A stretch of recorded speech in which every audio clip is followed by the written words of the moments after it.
Саламатсыңарбы балдар?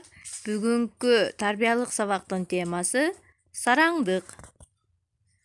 Сабактын максаты.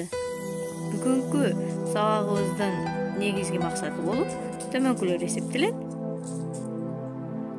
Сараңдык жөнүндө кенен маалымат алуу менен анын кандай сапат экендигин билип алабыз.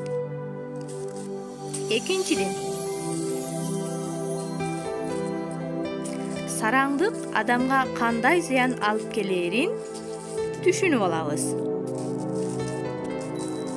Биздин күнүмдүк турмушубузда сараң адамдар барбы балдар? Сараңдык бул адамдагы терс сапат болуп саналат.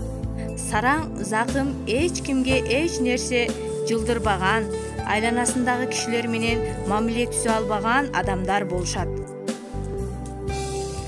Сараң адамдар ичи тар, көрө албас адамдар. Бир адамдын экинчи бир адамга жардам бергенин да көрө албайт. Ал башка адамдын ийгиликтерин көргүсү келбейт. Өзүнөн бөлөк эч кимге жакшылык кылбайт. Бардык жакшы нерселер менде гана болсо деп эсептейт. Сараңдыктын белгилери кайсылар? Биз адамдардан кантип сараң экендигин байкай алабыз балдар. Сараң адамдар биринчиден ач көз болот экен. Ач көздүк, ичи тардык,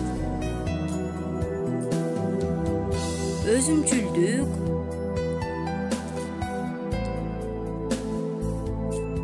митаамдык жана ошондой эле ташбоордук. Мындай сапаты бар адамдар сараң адамдар болушат экен балдар. Адамды баракеттерге учуратуучу нерселер үчөө болушат. Алар сараңдык, өз напсиге баш ийүү жана өзүн гана жакшы көрүү. Сараңдык менен ыйман бир пенденин ичинде эч качан бирге боло албайт экен балдар. Демек, сараң адамдарда эч кандай ыйманы болбойт экен балдар. Сараң адамдар ичи тар, көрө албас, ач көз болгондуктан алар эч ким менен жакындан дос боло албайт. Ошондуктан сараң адамдардын көпчүлүгүндө досу болбойт экен. Сараң адамдар дайым өзүн ойлогондуктан алар ийгиликке дагы жетпейт. Мына ошондуктан жашоодо сараң, өзүн жакшы көргөн, митаам, өзүмчүл адамдар бакытка ээ боло албайт. Же болбосо жашоодо бактылуу өмүр сүрө алышпайт экен балдар.